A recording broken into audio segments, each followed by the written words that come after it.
Chocolate છે ને 100 રૂપિયાની છે, તમે જોઈ લો બરોબર. એટલા માટે તો પ્રેક્ટિકલ સમજાવવા આવે ખેડૂતની પીડા છે ને.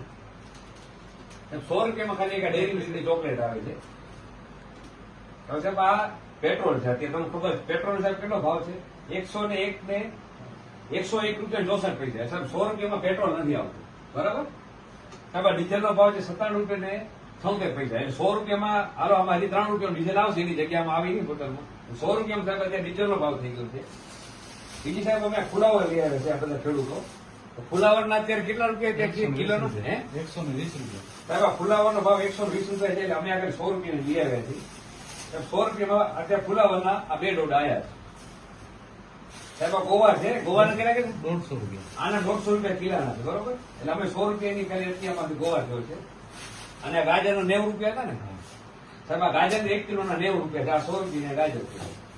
હવે 100 રૂપિયામાં જોઈ લો આટલી વસ્તુ આવે છે આ બધી. અત્યારે આટલી મોંઘવારી થઈ ગઈ બરાબર. હવે તમે 1 મીટરના 100 રૂપિયા તમે અપેક્ષા રાખો ખેડૂત પાસે, અમને સાહેબ 100 રૂપિયામાં અત્યારે આટલી જ વસ્તુ આવે છે આ બધી. એટલે એ મજાક ટાઈપ છે. એટલે સાહેબ હવે છે ને અમારે સાહેબ ખેડૂતોને મજાક થોડું થાય એવું ન કરજો. 100 રૂપિયા ફીટ તમને એવી રજૂઆત કરી છે અને સારો એવો વળતર મળે.